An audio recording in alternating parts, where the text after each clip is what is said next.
Hello, Howland Hoover. This is Mr. Hain. I'm here with another video. This one goes along with second grade's underwater scene. Today I'm going to be showing you how to draw two types of sharks, my version of an angelfish, some coral, and a rock to kind of go along with your underwater scene. This video is just the drawing section of it. When you go to color it, that's whatever you want to use. If you want to use watercolors, colored pencils, or crayons, that's fine. So I'm going to start with my pencil, and I actually switched this one over to the thin Sharpie. Okay, let's get started. So when I start today my shark drawings, I want to think about the general shapes of them first. So you could think of this kind of classic sideways drawing of a shark.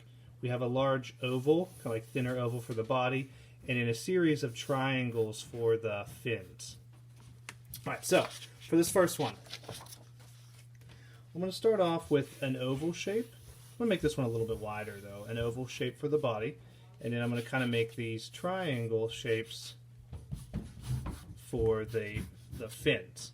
Alright, a lot of times sharks have a more of a pointy nose than this rounded oval, so I'm going to kind of bring my line across, down. The mouth is going to be a little bit open down here. I'm going to bring the body down and then up to the tail fins. Now the dorsal fin, the top one, starts actually back here a little bit further.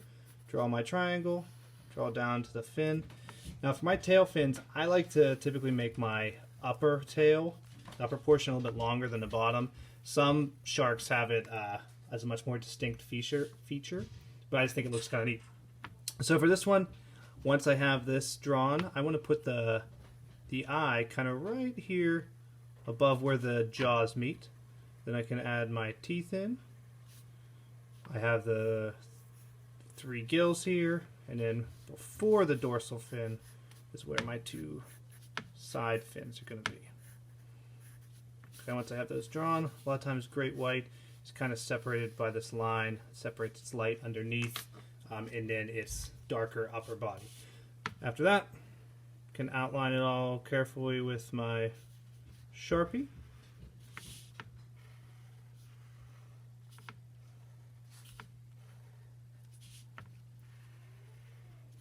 Have the lines for the fins. Now when I make this upper, or this closer fin here, if I put a nice curved line on here, it's going to make it look a little more realistic as it's going into the body.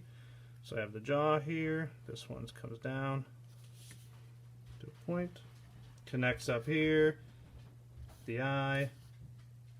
Now depending on how you're going to color it, especially if you're going to use colored pencils or watercolors, you might not need to draw this line in, but I'll kind of put it in so you guys can see it.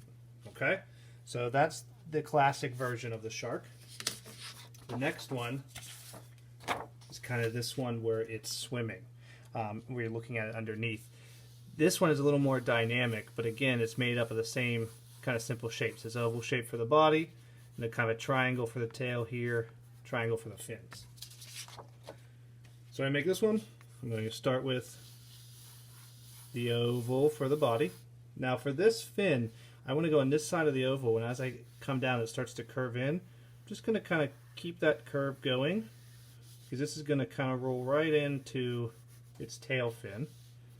This one, as it's coming down right here before it would start to curve back, it's going to kind of come down along here and be kind of the muscles to the tail. Then I would have the upper part of the tail right about here, so they're just barely touching. Like to this point is where my fins are going to be for the side. Then just like the other shark, we have to make the nose a little pointier. So I'm going to draw this up. I'm actually looking at that now. I'm actually going to make my fins a little bigger on the sides. The upper part of the mouth, I can use that first oval for the part here where I see like the teeth showing in the upper jaw, and the line kind of down here for like the bottom part of the jaw. And I can actually, I might taper this in a little bit, and that's where it's nice with the Sharpies. I can go back and kind of tweak things as I think I need to. So This line going to come down again. I'm gonna bring that in a little bit. I think that shape's just a little more truer. Have the fin again wider. Come down.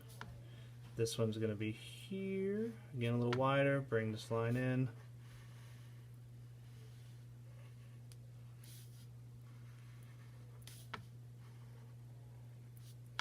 Outline the mouth part, the teeth.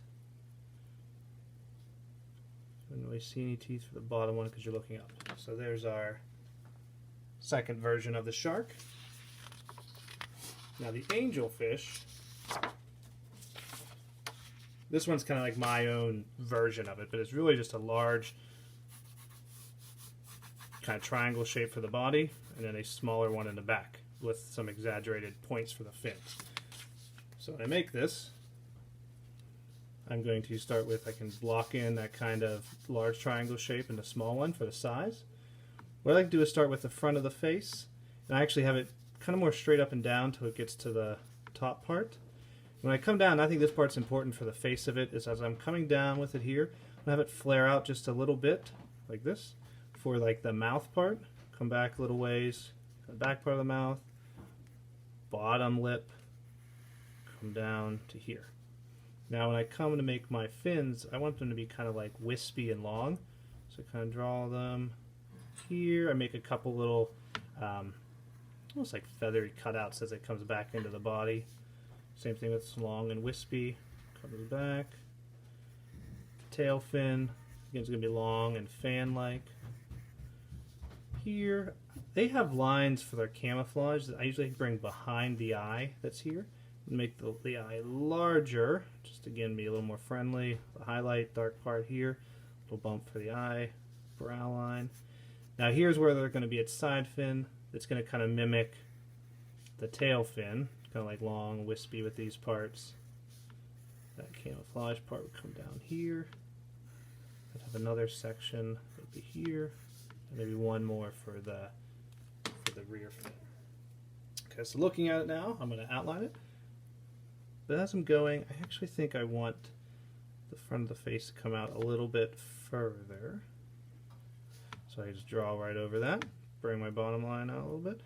It's actually just making the head not feel so squished. So that's the nice part about pencil first. You can either erase it or use it as a guide, and you know when you Sharpie, you can just go ahead and adjust right over top of it and then erase it after your pencil is drawn. So I'll put my eye on, keep that in the same place.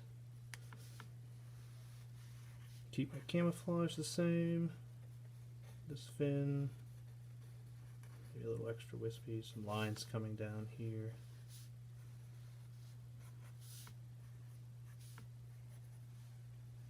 Okay. And then I would erase it and kind of see, it just feels like a little bit elongated and felt a little more comfortable. Okay? For the coral and the rocks, I'll do like them separately, and they're pretty simple. We talked about in your last project the organic and geometric shapes. The coral's definitely just organic shapes. You're just kind of having fun with it. What feels, feels it looks right. The rocks can be started a lot like a geometric, cube, or at least you make a rectangle, and then you might see another side. It's like a slightly smaller rectangle, and then from here you kind of just adjust your shapes, but I'll show you. So for the rocks, so you're kind of seeing two sides of it. So if I think about it again as I have a rectangle, and then the other side would be over here. If I have my lines angled down here, and this one angles up, and draw the other sides, now I have this side and that side. What I'm going to use those lines as a guide for my rock. So the rock's going to kind of come up here. This line's going to come down, connect the bottom. This one comes down this way, connects here. Say this is the shadow side. Erase your extra parts. Now you have what feels like a three-dimensional rock. And you can kind of make those into variations of sizes. I have this section, maybe this one's like thinner. It would be here. Maybe there'd be a larger one. Something like that. Maybe that goes underneath. Okay, so there's a lot of options you can do for your rocks, and really a lot of different shapes. It's really just two sides And again, if you think about it as a cube or a rectangle, we draw a rectangle first, and a smaller one where these lines kind of come together almost, and then your rock formation would fit in there. All right. For the coral, I like to kind of start with the bottom, and so if my sea floor, let's say my sea floor was here, so I draw the bottom of the coral. As I start to come up, it's almost like a tree, so I draw them and just follow back, and when I get back to where this is, the coral would continue, and there's just no real right or wrong, except that it typically kind of grows in these Y, it's like a Y shape, this Y pattern, these like fingers or arms that are coming off.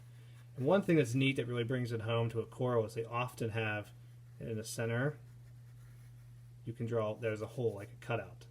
You can put a couple in, and then that's really going to give it that, again, coral-like feel, especially then you couple it with a rock, and then you're going to have a pretty neat underwater scene. Okay? All right, guys. I hope you like it. Thanks. I'll see you later.